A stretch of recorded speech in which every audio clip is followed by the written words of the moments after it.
And welcome back to the Capitolist. Joined again by Ron Book. And Ron, you were with us last week, and after your visit to the high school down there, Marjorie Stoneman Douglas High School, and you shared some thoughts. And one of the things you told me that struck me was that your life will never be the same after witnessing what you witnessed.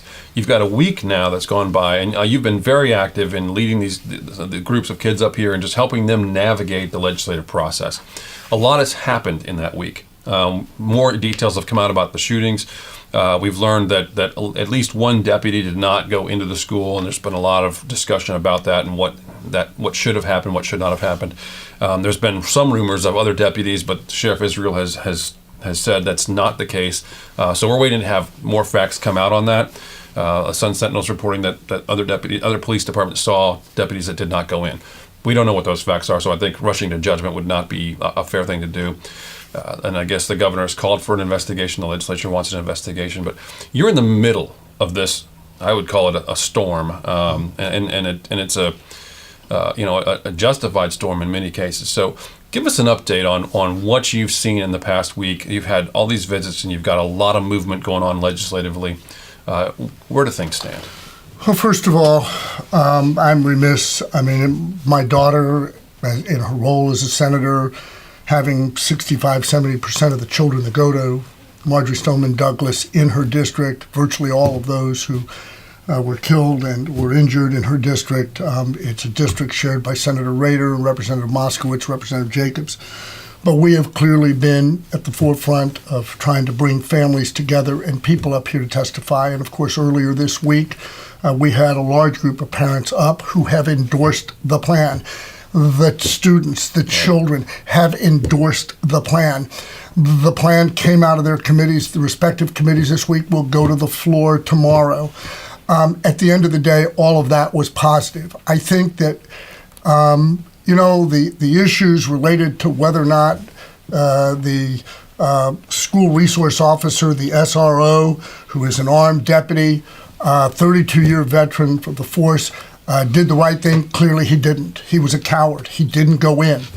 There are three other deputies that the sheriff has begun to look at closely to determine whether they went in or didn't go in. Did they wait? Did they stall? Did they delay for any reason?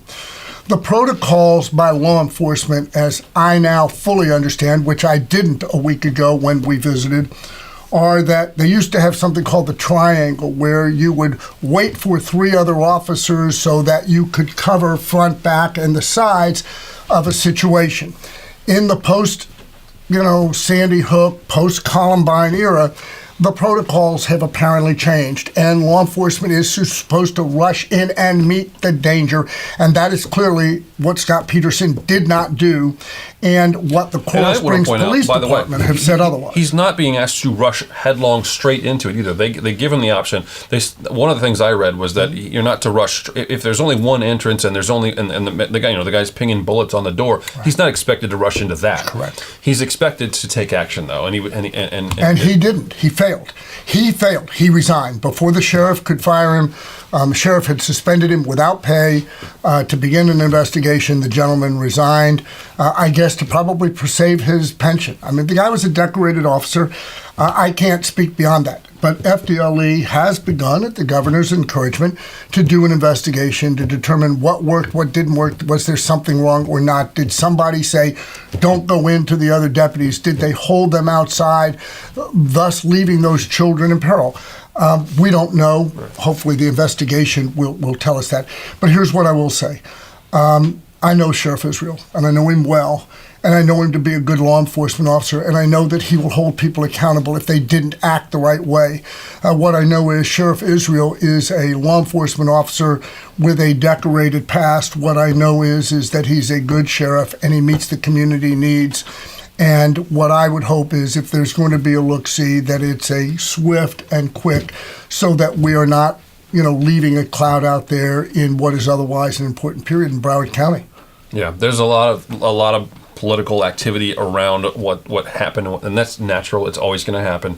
But it's I think tragic that some of the actions of his department are reflecting on him, and I don't know that he necessarily deserves that, but he's certainly going to have to do something to deal with it, and that's going to be up to him and then up to some of these FDLE investigations to see how. When you're the head of an organization, at the end of the day, while it might not have been your mistake, it is your responsibility to deal with the issues that come from your men and women who otherwise are the first responders that the community looks to. And I am certain he will do that. Your efforts with the Parkland students have been, I mean, I've seen you in photographs, and we even had a great shot of them talking with the media, and they're just surrounded by cameras. What's been your experience with that so far? I mean, it has to be somewhat rewarding to see them taking action and being so vocal. You know, I started my career at 13 years old fighting City Hall to put lights in my park. I thought that was, at 13 years old, these kids are 14, 15, 16, 17-year-olds bringing about far more change than I did at a young age with just simply lights. We're talking about leading an effort. I think the concern that my daughter and I have are whether or not these kids have had any opportunity to grieve. Have they had any opportunity to go through the normal process of grieving and getting angry and then recovery? These are kids with a lot of potential for post-traumatic stress disorder. These are kids that are going to find out in 4 weeks, 6 weeks, 8 weeks, 10 weeks, 3 months, 5 months, all of a sudden the lights are going to dim. Action will or will not have taken place. Hopefully it will have. And, you know, when we finish the debate here in Florida, you know, when it goes to the floor tomorrow, when it gets taken up on final passage the first of next week, tension's going to shift to Washington. The tension's going to shift to the march in Washington on March 24th. And George Clooney and his folks are really driving that effort, I know, because the kids we're involved with are involved with planning that march. But when that goes out, these kids are still going to need that mental health safety blanket. They're going to need that counseling because they will not have had that same opportunity to recover as those that are staying at home and not necessarily being active. And while I think that this serves to some respect, cathartic, to be out there, to be doing something, it could have the reverse of what I'm talking about. But I suspect we're going to have some kids that are still going to need a lot of help in 4, 5, 6 months.